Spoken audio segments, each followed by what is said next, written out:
The tweets are streaming in, and we'll be back with Rashawn Ali in our social arena in just a bit to answer them. But remember, tweet us during the show. If it's good enough, if it's salient enough, it'll make air. Dennis Scott, Rick Kamla. Time for the Magic Men.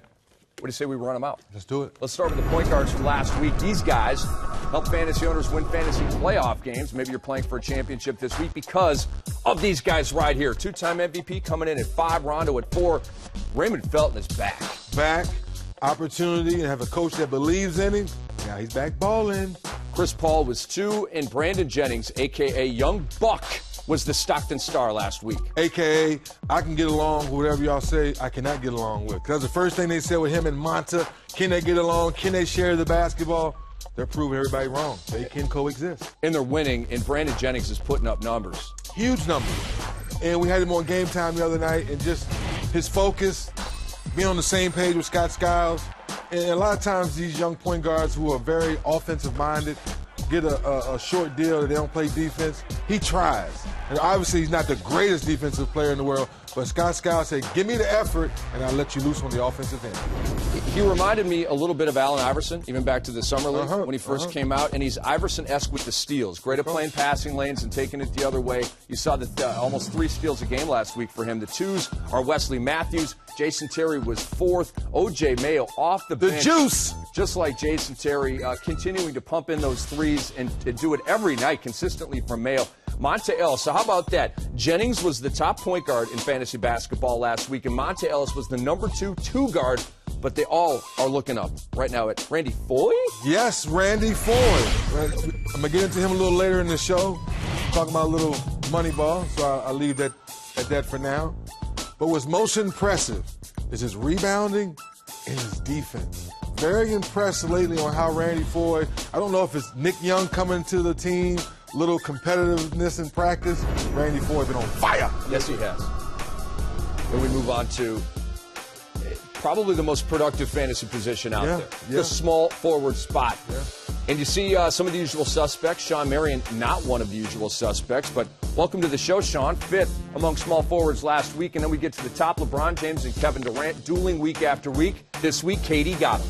KD got him this week, and it goes back and forth. Who's the MVP? Well, OKC had Miami at home. They handled him. Oh, KD's the MVP.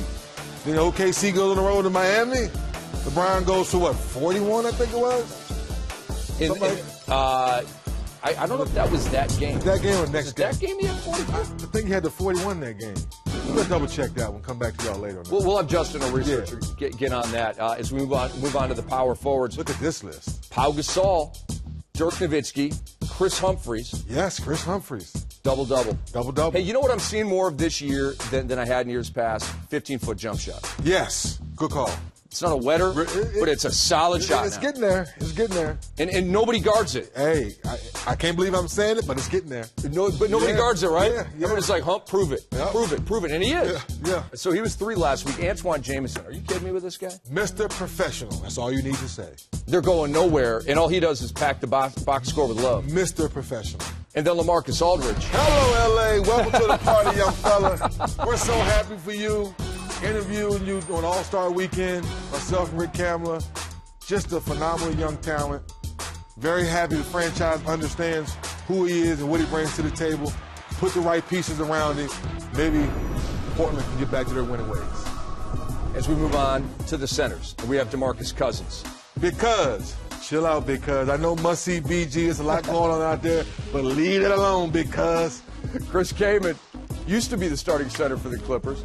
Used to be their primetime big man. Now it's, of course, the aforementioned must-see BG. Marcin Gortat rolling all year long. Same with Marc Gasol. And Al Jefferson was the Big Dipper last week. He was also the determinator, as we will explain in a segment coming up. But the numbers were galactic from Al Jefferson. I'm still impressed that you have a 5-man that can pick and pop, the little baby jump hooks, the 12-footers, the 17-footers. I'm just still impressed, people at home and people around the NBA, how this guy continues to score the basketball left hand, right hand. It's the way he shoots it. Very impressed with his touch. And you're going to be impressed with the following list. This is the top 10 in the 8-category rankings in fantasy basketball right now. The 8 categories that we use: points, rebounds, assists, block steals, field goal percentage, free throw percentage, and threes made. Kevin Durant, still number 1. James number 2, and there's really a big 5 when you take a look at those guys up at the top. Kobe Bryant, Millsap, D. Will, Josh, and Gasol are 6 through 10. Last week we had the power forward debate, Love and Griffin. Oh, yeah. Does LA sneak into that? A little bit. A little bit. A little bit.